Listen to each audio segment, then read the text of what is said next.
In this video, we'll begin looking at hemodynamics, hypertensive crisis, and shock. Each of these individual components can be found on your NCLEX blueprint, so we're going to cover the basic material that you need to know to be successful. We're all familiar with hemodynamic monitoring, the fact that we're going to go in and we're going to get a set of vital signs, which is the most important thing that we can do. But we have to understand why we're doing it. So from a perfusion perspective, when we're looking at our clients, we want to make sure that we're going to talk about early detection and identification, as well as treatment of life-threatening conditions. For us, a lot of those are going to be hypertensive crisis, cardiogenic or hypovolemic shock, myocardial infarction, acute decompensated heart failure, acute arterial occlusion. So a lot of what my students will cover in their fourth semester, their senior year, to be able to step back and say, okay, I see that I have an acute process happening here, and what am I going to be able to do about that as the nurse? Part of that is being able to evaluate the immediate response to treatment. A question I always ask is, how do you evaluate something? And the answer is always going to be whatever NCLEX is giving you. So if NCLEX is telling you that, hey, your client has come in, they've got a new diagnosis of hypertensive crisis, and they've been start on a antihypertensive medication to lower their blood pressure. It's a continuous infusion. How should the nurse evaluate the effectiveness of that therapy? So right away, we see that they've already given us the answer, and that my evaluation is going to be whatever I'm giving the medication for. In that particular instance, we said the new or the acute diagnosis is going to be hypertensive crisis. So that's what we have to measure, and the answer is probably going to be somewhere along the lines of a blood pressure. A lot of students will try to come back and say, okay, blood pressure, SpO2, heart rate, and we'll kind of confuse the concepts of what we're asking. Yes, I know that if I lower my overall blood pressure, the heart rate is going to go down, but there are also a ton of other things that could make my heart rate go down, such as that client moving from hypertensive crisis to shock.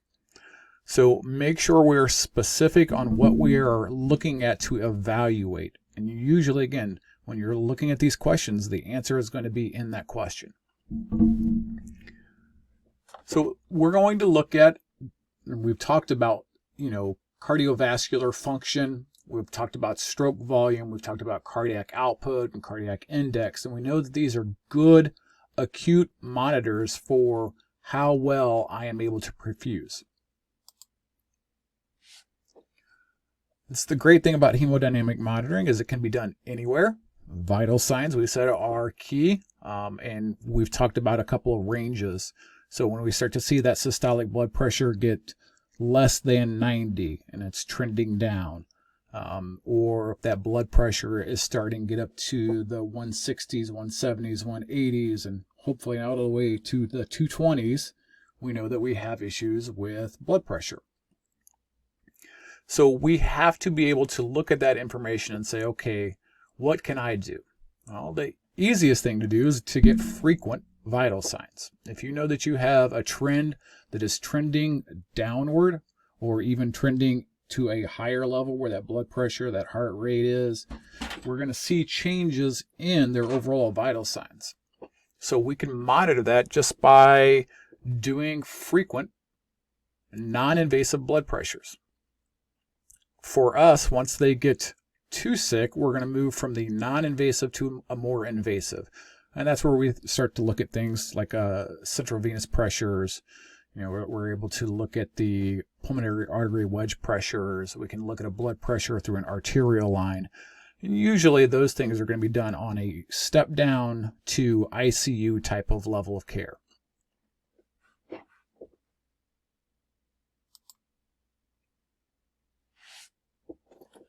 So when we're looking at clients, we've said we can take this information, so from our intra-arterial and pulmonary artery catheters, to monitor those blood pressures, to monitor how well that client is perfusing. We can look at a central venous pressure. We said we're going to use the numbers 2 to 6. It's going to be totally different depending on where you go. Some people, 2 is going to be totally normal and 8 will be totally normal, but for our purposes, from what I can find in our resources, we're going to use 2 to 6. Anything less than 2 means that they're dry. Anything greater than 6 means that they have the potential to be wet. And we're talking about intravascularly, and the most common place that you're going to hear for wetness is going to be in the lungs because they're going to end up with pulmonary edema. So again, we're looking at this information to help us determine how well our client is perfusing. And our goal here is to optimize tissue perfusion. So if I look at the illustration on the right-hand side of the screen, I can see that their heart rate is 69. And we know normal is 60 to 100, so that's pretty okay. I can see a little bit once we get into interpreting rhythm strips. I see what I'm looking for as far as P, Q, R, S, and then T. I also see that the client is satting 100%.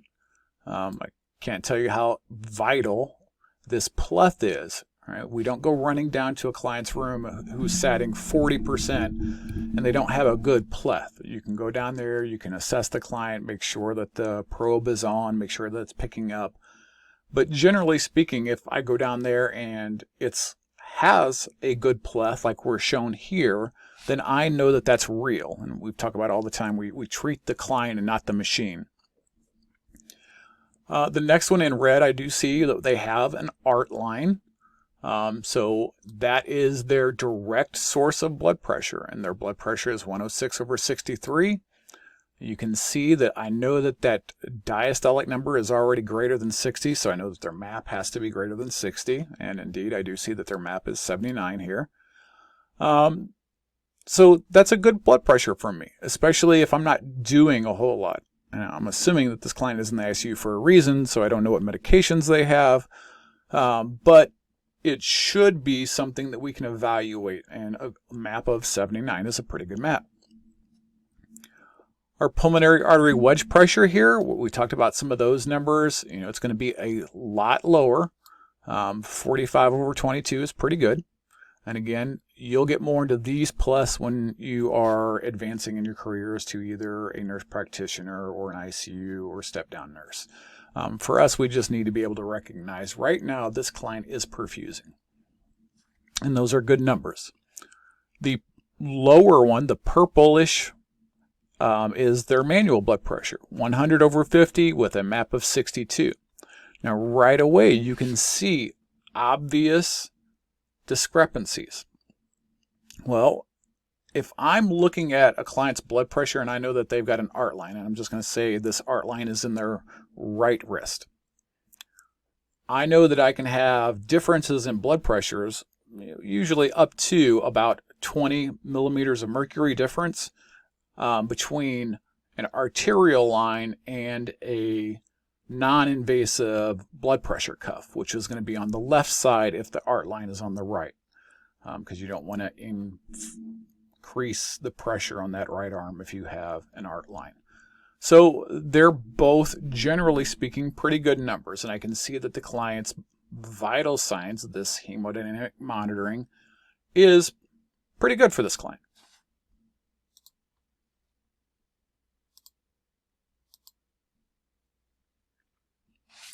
Okay, so we've talked about the CVP. Normal CVP is 2 to 6. We've talked about what it means to be wet. It's fluid volume overload. I would expect edema. I would expect crackles. You could expect ascites. This can be caused by an aortic stenosis because we've talked about you have to be able to think about where is blood going to back up to, and that's the whole process of wet or dry. And with a dry, we think of a fluid volume deficit, so the client does not have the volume intravascularly to maintain perfusion, especially if we're giving continuous fluids. I would have to ask myself again, if I've got you on 150 milliliters of normal saline, where is that fluid going if it's not participating in how well you are perfusing?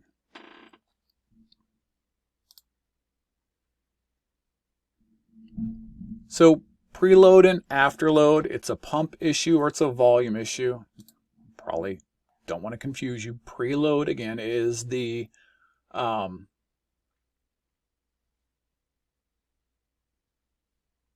on a second. Sorry, I'm trying to get my pen here. Preload is the pump, all right? And afterload is the resistance.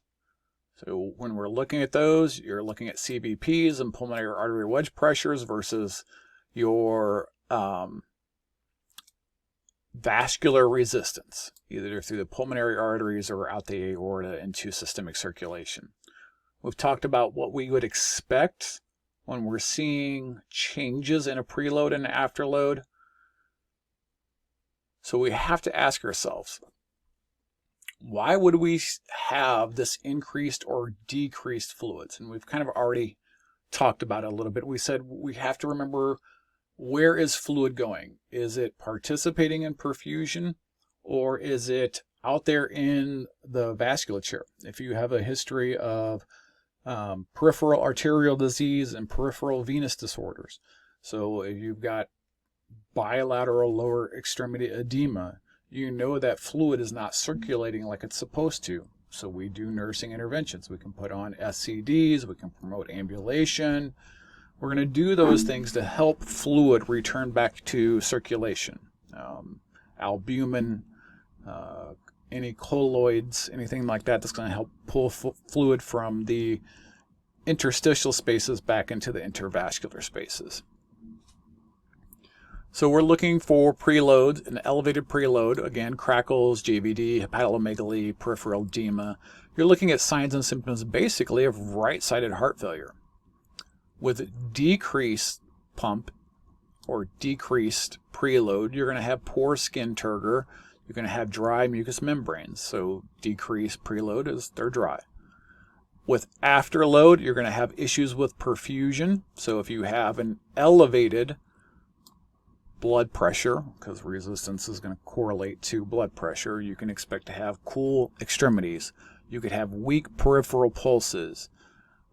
If you have decreased blood pressure or decreased afterload, you're going to expect to have warm extremities or bounding peripheral pulses. All of these things are because your body is trying to compensate. We've talked about compensatory mechanisms in our previous videos. So heart rate, blood pressure, respiratory rate, temperature, all those compensatory mechanisms that we would associate with vital signs are going to be important for us to be able to identify. And just remember, usually speaking, for the cardiovascular test, you always want to ask yourself, is this a pump issue or a volume issue if you have an acute changing condition?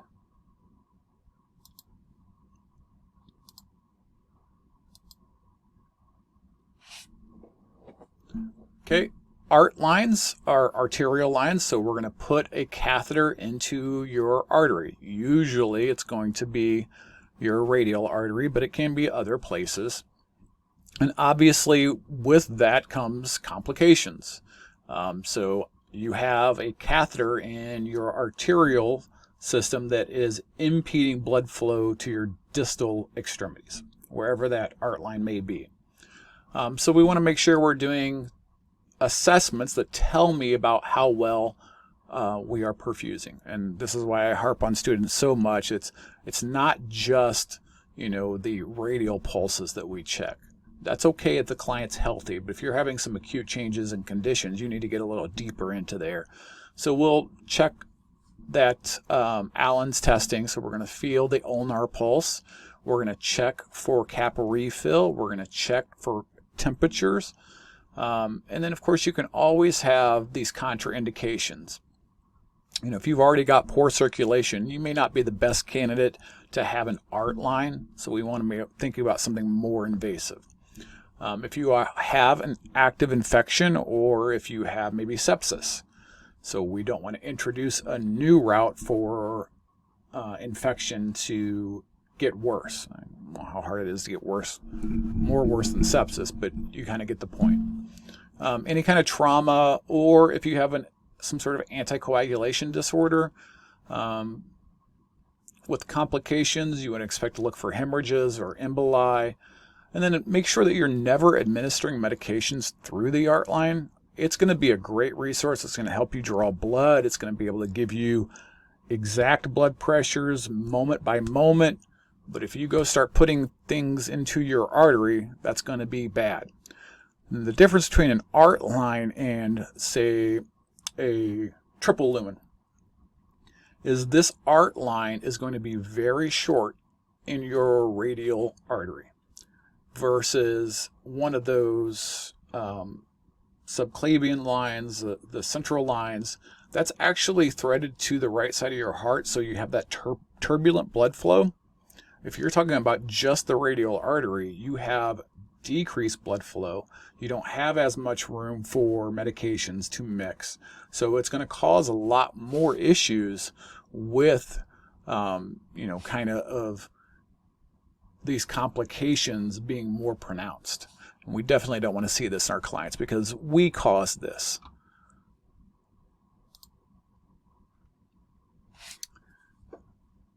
We talked about pulmonary artery wedge pressures, and here we see the kind of the picture of what's going to go on. So we have some contraindications, if you have some sort of right-sided endocarditis, because we're threading this catheter through the right side. So anytime we do that, it's going to cause an increase in the irritation. So if I've already got an infection in there and I'm trying to move that catheter through, that it increases their risk for dysrhythmias. If they have a mass, or if they have some sort of tricuspid or valvular disorder, and again, that's just going to be benefits versus risks. Complications of pulmonary artery wedge pressure is obviously if we're threading that through the heart, you can cause damage to the valves themselves. You can introduce air embolisms. Anytime you have irritation, you're at increased risk for arrhythmia and obviously infection.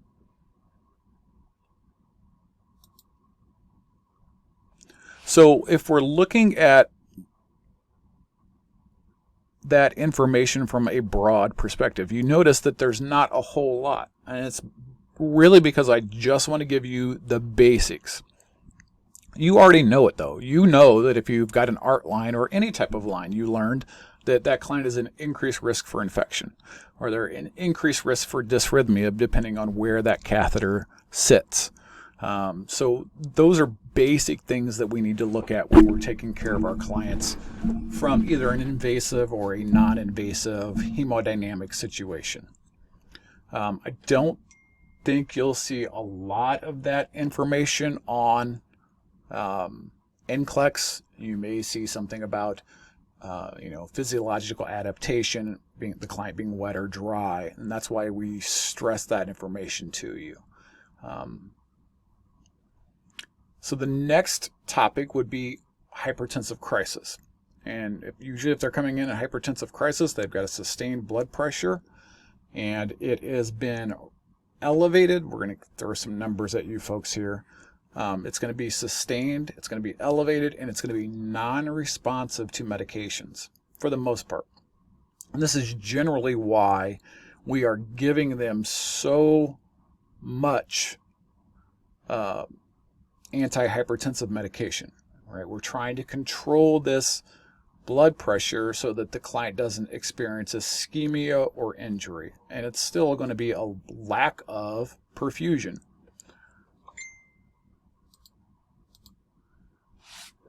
So for hypertensive crisis, we have an expected finding. It's generally a blood pressure is 220 to 240 with a diastolic of the 120 to 140. Those are great, but again, those are numbers that are going to be different anywhere you kind of go. So what we want to look for are these complications, these other comorbidities. They start complaining of severe headaches or their nose bleed. They have nausea and vomiting. We know things are happening that aren't helping that client to maintain homeostasis. So that's what we need to look at. Because we know, and when we talked about hypertension for my students way back in second semester, that you have this target organ damage you're at increased risk for, and that's MI, heart failure, cardiomyopathies, CVA, stroke. You have issues with perfusing your kidneys. That's why we talk about how important I's and O's and BUN and creatinine are for a client who is admitted with acute decompensated heart failure. It's not just a cardiovascular issue, because your heart is going to control all of that perfusion. So now I have this acute situation where I have an issue with my kidneys. And then, of course, we would expect anybody that has hypertension, we know, and we've said many times, if you have plaque one place, you have plaque every place. It's not just in your coronary arteries, it's kind of everywhere.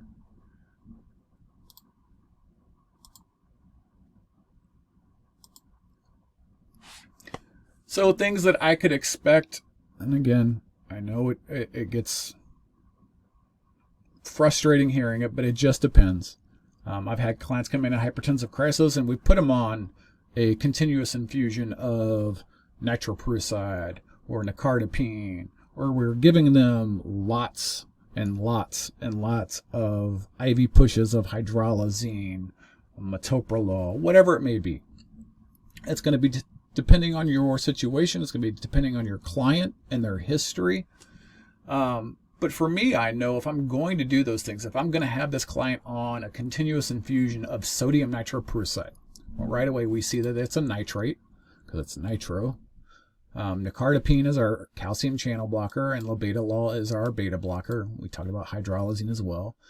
But if I'm going to be doing those things, there are assessments that I would expect to be getting, and that is going to be a blood pressure before administration, blood pressure, and if it's a beta blocker, an apical heart rate, or a full set of vital signs, whatever makes you feel comfortable, especially if you've had that client a couple days in a row, you kind of know what their baseline is or where it should be.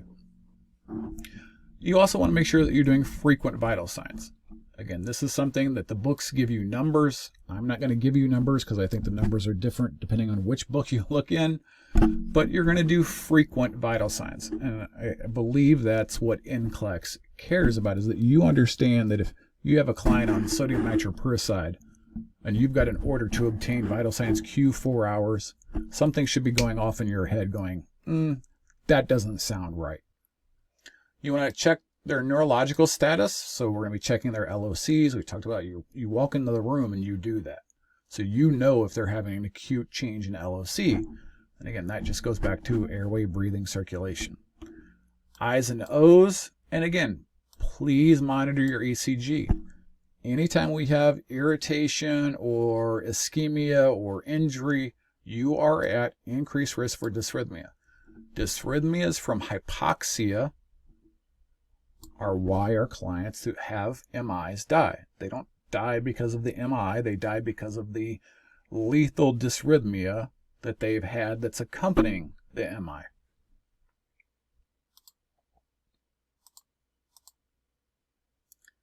So I would expect you to be able to say, okay, long term, we want to lower their blood pressure. We don't want to do that all at once. That's going to cause some really bad neurological issues. That's going to cause some ischemia if you try to drop that blood pressure too quickly.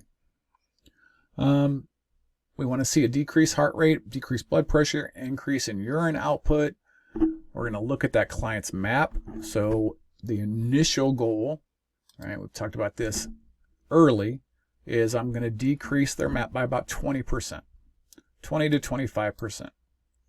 And this is where you're going to start getting into titrating medications to maintain a MAP between 60 and 80 or whatever your healthcare provider prescribes.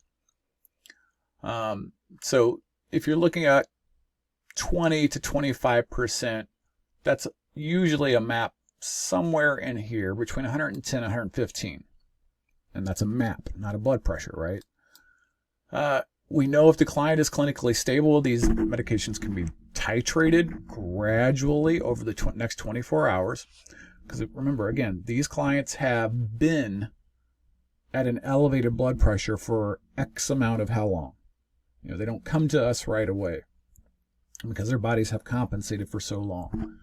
We're going to assess for seizures, blurred visions, dizziness, disorientation, these manifestations of swelling on the brain, encephalopathies, because, again, this is a perfusion issue.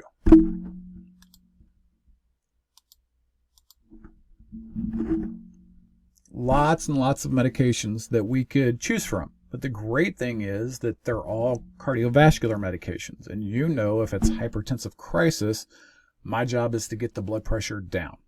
So we can look at nitroglycerin, hydralazine, nicardipine, clevidipine, enalapril, esmolol. Don't get as concerned into what you would expect to give. Every institution, again, it's going to be a little bit different.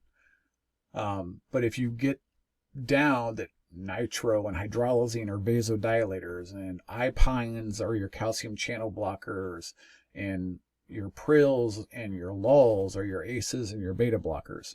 Those are things that you would expect. And that way, if they come back with something that would increase their blood pressure, you're like, why are we doing this? You're going to be fighting your own cause here. And it does happen. I've been in situations where they've had both a vasodilator and a vasopressor prescribed. Like, what's going on here? What are we doing? So again, our planning, make sure we're talking about frequent vital signs, continuous telemetry. Make sure we're not giving sodium nitroprusside with other infusions through the same line, right? Make sure you're checking your MAR and make sure that medications are compatible, that you're looking on micromedics, whatever it may be. We want to make sure that if we're going to give these medications, we're going to do them as prescribed. You are not going to go in and slam 40 milligrams of furosemide to take fluid off. You're going to do it 10 milligrams a minute. So usually 10 to 20 is a good rule if it's through a central line, 10 if it's through a peripheral. And go slow, right? Because these clients can have adverse reactions right away. So what we're going to look for is that decrease in blood pressure long term, right? And we're going to go back to this normotensive blood pressure. I like normotensive because it's not normal. It's normal for them. It's whatever their blood pressure is, that's what we want to try to get them down to. We want to see improvement of those signs and symptoms of heart failure. So a decrease in edema or ascites or JVD, that the client can walk from the bed to the bathroom once they're off bed rest. That they don't have crackles, that they're not breathing 40 times a minute. You know, those are the things that we're going to be able to evaluate objectively to tell me about my interventions. So again, not a lot when we look at the big picture of hypertensive crisis. My big takeaways are, you know that you're going to expect blood pressure medication, and you know that you should take frequent vital signs, and our overall goal is to lower their blood pressure slowly. Because now we're going to look at it in the exact reverse. We're going to look at shock. Shock is defined as our body's inability to maintain perfusion. So now with hypertensive crisis, we had that map that was really, really high, 150s, 160s, whatever it may be.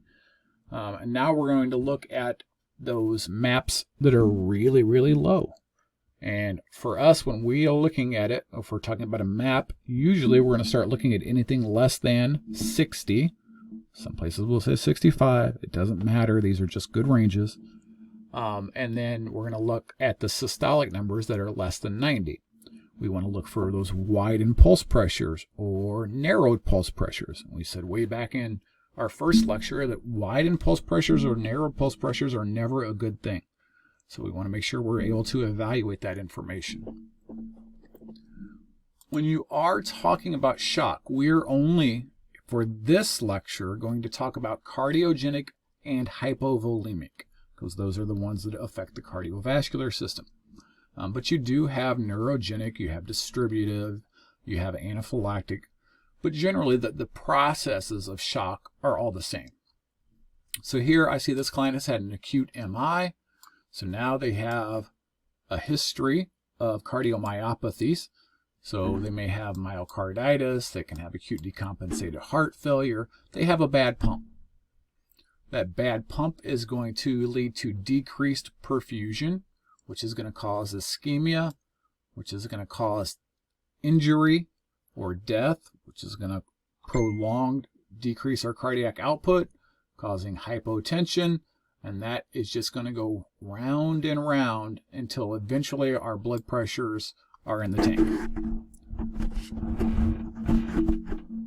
Early detection, just like it was for the changes for hypertensive crisis or hemodynamic monitoring, early detection is going to be your best friend, because you do have stages. Now, I'm not going to ask you about these stages because it's 1 through 4. We talk about heart failure, we're going to talk about 1 through 4 stages of heart failure. So if we can get them here, that's great. We're going to be really aggressive here in the progressive stage because we don't want to get here. If it's irreversible, basically that means we didn't do our job as a nurse and that client is beyond any kind of medical intervention that I can do. It's irreversible.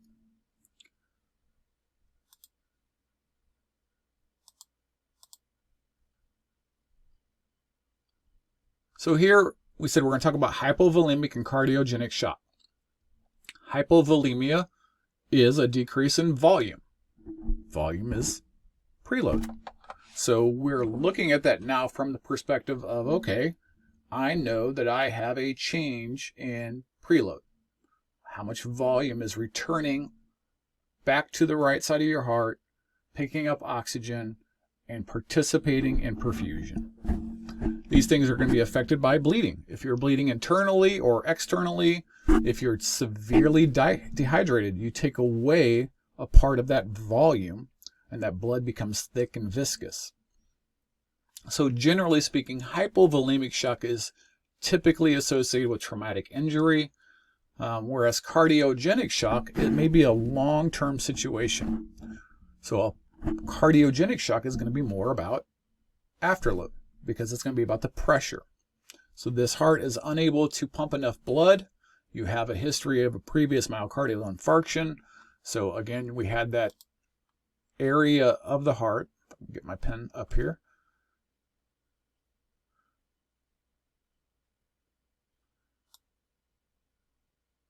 So now we've had an MI. It affected this area of the heart. Now I lose whatever injury that muscle, I lose whatever pumping mechanism that muscle helped with for cardiac output. So if you have a history of cardiomyopathies, myocardial infarctions, heart failure, it can also be because of severe blood loss. Remember over here we said that if the client becomes severely dehydrated, they lose that plasma volume and that blood becomes viscous. Well, if your blood becomes viscous, it causes your heart to have to beat harder to do the same amount of work.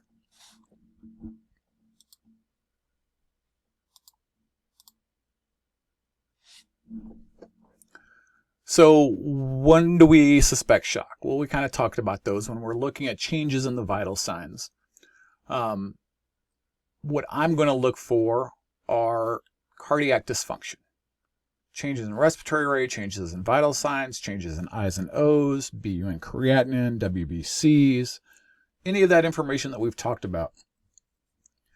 Then we're going to look about, okay, did I cause this? Because they could have come in for hypertensive crisis, and now we gave them 50 milligrams of hydralazine, and we bottomed them out. So now what are we going to do about fixing that? So that requires the evaluation of any of those pharmacological therapies. And again, the use of frequent vital signs.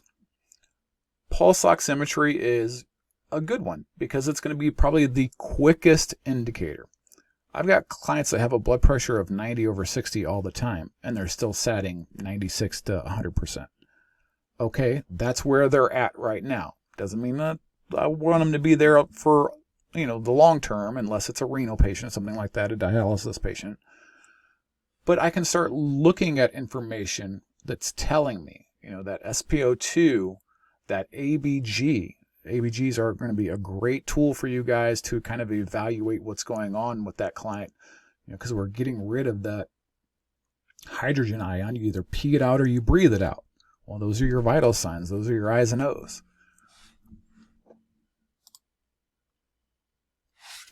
So we said cardiogenic shock is failure of the heart to pump effectively. We're going to be suspicious of any client who has a systolic blood pressure less than 90, but your MAP is king.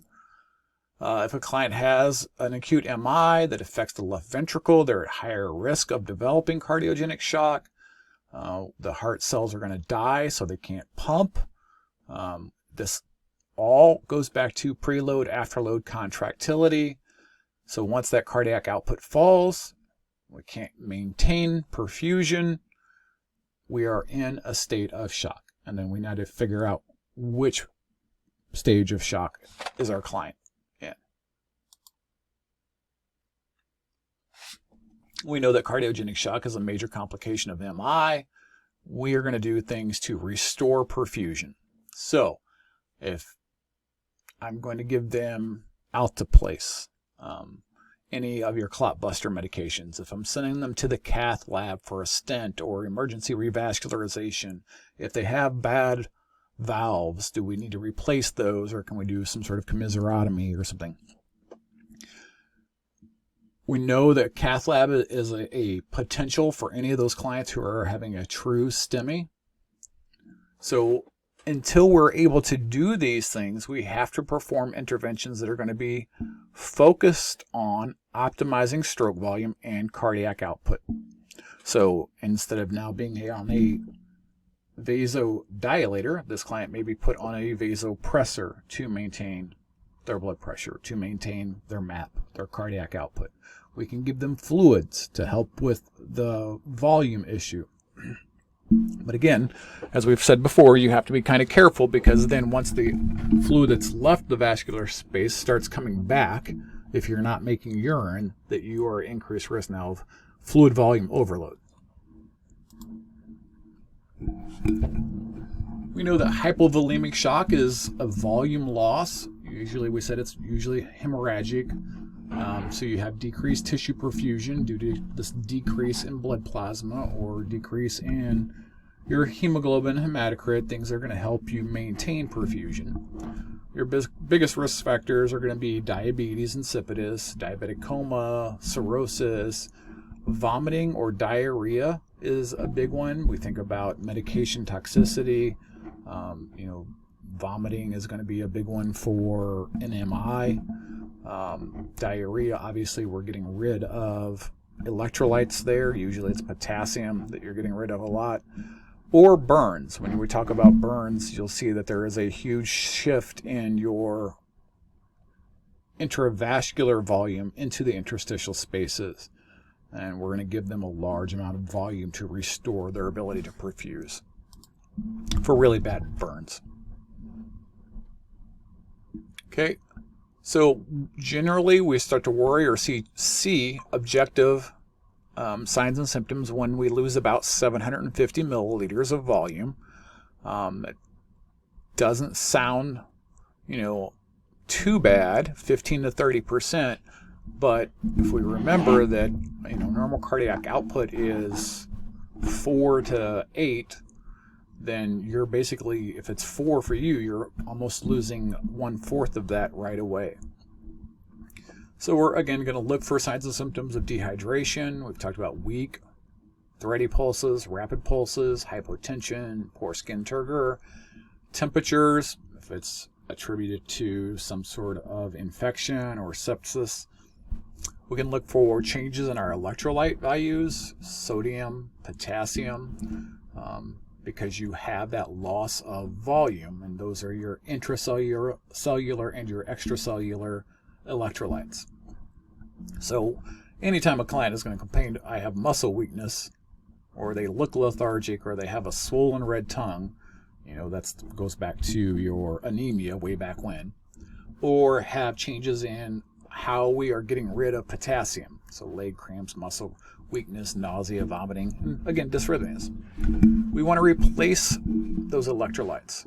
Now, you do have to be careful. If your client comes in and they have a sodium that's 110, they're probably kind of out of it anyway, and if you go and try to correct that sodium too quickly, You can cause central pontine demyelinization, which is basically you're stripping the myelin sheath of its ability to transmit signals, which basically is going to leave that client in a really bad kind of way. I've only seen that ever happen one time in my career, and once was enough, because we know that we did that as the nurse. If we're not monitoring how we should be administering these medications back to the client, if we're doing it too quickly, that there are increased risk for bad outcomes. Just like you don't want to slam them with a vasopressor and put their blood pressure to 200 over 100. So for shock, the primary goal of drug, including fluid therapy, is to correct a lack of perfusion. It goes back to my 3 favorite words: perfusion, perfusion, perfusion. You have to be able to maintain how effective that client is perfusing to make sure that we are keeping them in a hemostasis.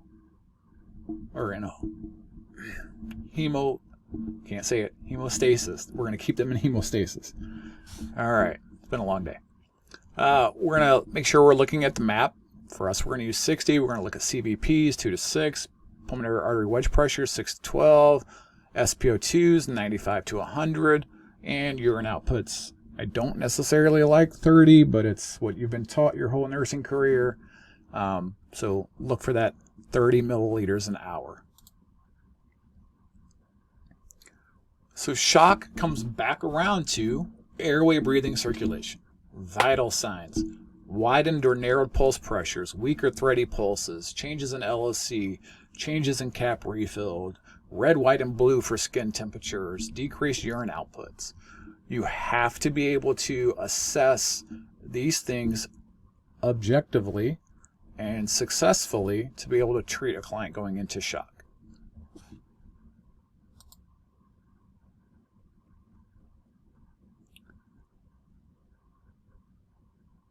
So we can look at our pressures, our pulmonary artery wedge pressures. Again, for us, anything greater than 18 in cardiogenic shock is going to mean that the client is probably wet. CVP can be increased in shock, so that means the client could be dry. Big picture, what I'm going to want to look at are, did I cause it? So I'm going to look at my medications. And there are a lot of times where they will come in and they will tell us, the client's been having these weird blood pressures all night, and you go and you look at their MAR and they're on like 17 blood pressure medications, which normally is fine. I don't care how many blood pressure medications you take as long as it controls your blood pressure. But as a nurse, we need to understand that that is going to have the potential to cause shock. We give too many, we bottom and out. Make sure you're evaluating their electrolytes. If you're looking for bradyarrhythmias, and again, that's probably something that we did to them. If we're giving them medications to lower their blood pressure, for our beta blockers, it's easy because it tells us to go ahead and get a apical heart rate, but calcium channel blockers and digoxin and all those other medications indirectly will also lower your heart rate because it's fixing the pump and volume issue.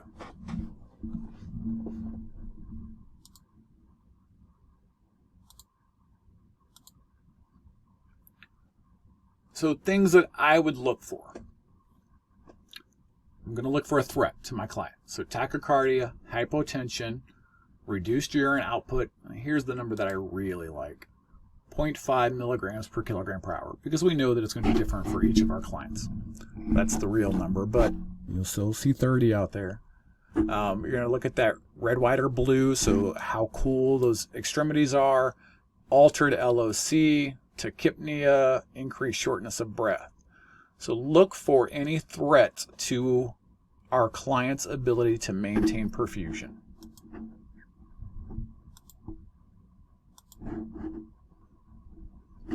I would expect, even though it's shock, it could be from an MI or from acute decompensated heart failure, so we're going to still look at the BUN, creatinine. We're still going to look at the troponin. We're going to look at the BNP or the pro-BNP.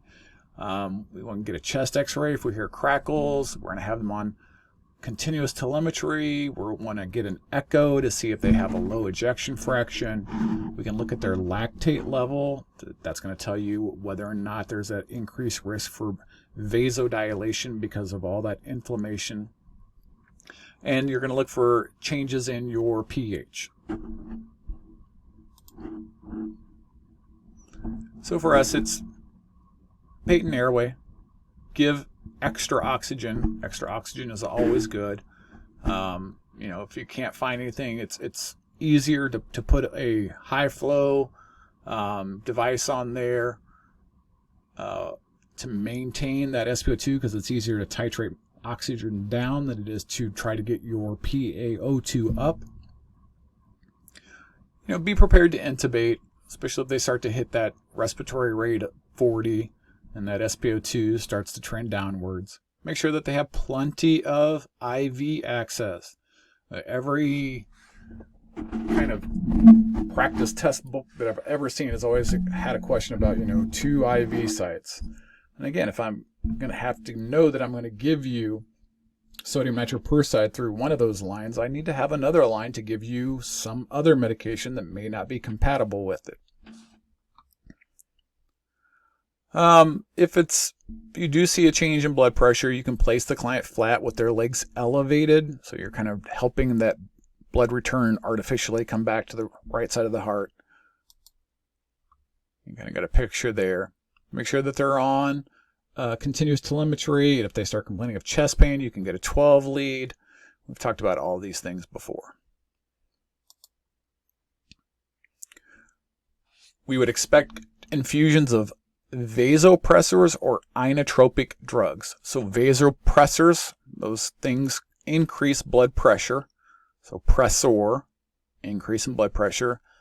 I remember inotropics because it increases contraction or contractility. Remember we talked about preload, afterload contractility. So inotropes, contraction, IN, medications. So bubotamine, dopamine, norepinephrine, there's going to be a whole line of them down the road. You'll get familiar with what your healthcare provider prefers. But if you see these medications, you know that they're going to be given to lower either the blood pressure or the blood pressure and the heart rate. Norepinephrine can be given usually, the book says, first line for cardiogenic shock. What about vasodilators? Milorone can be given with cardiogenic shock to increase blood pressure.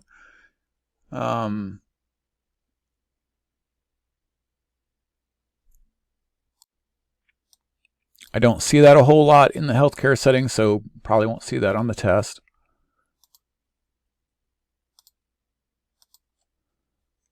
Morphine is great because it's going to decrease their anxiety, it's going to decrease their respiratory rate, but it also actually promotes a little bit of vasodilation, and that's going to help you with pulmonary congestion. That's going to help you with pain. Diuretics, because if that fluid does start to shift from the interstitial spaces to the intravascular spaces, we said that we're going to have now that issue with fluid volume overload. Nitrates to decrease blood pressure, but all those things basically tell me as the nurse that I'm going to get frequent vital signs. We can do blood transfusions, blood products, make sure that you are looking at whether or not they believe in those things. Right, red blood cells, platelets, whole blood, colloid solutions. Albumin is the big one that you'll probably see a lot of. Again, never stop a vasopressor directly unless directed by the healthcare provider. Usually you'll have a standing set of orders that's going to tell you what to do for those blood pressure medications. And then here you just kind of see all the different blood pressure medications for shock that one could give and what they're for and what the disadvantages are. I don't care that you know the indications or disadvantages, but I do care that you know that if you're on this medication, you better be getting frequent vital signs and monitoring their ability to perfuse and maintain homeostasis. Nutrition is going to be vital. especially if we're in a situation where we're not able to do it for ourselves. You may have to initiate parenteral nutrition. Obviously, we're going to monitor their protein intake, their nitrogen balance, the BUN, their glucose, their electrolytes. If they do have a significant weight loss, we can look at their issues for dehydration. That's because if we have that volume loss, it had to have gone somewhere.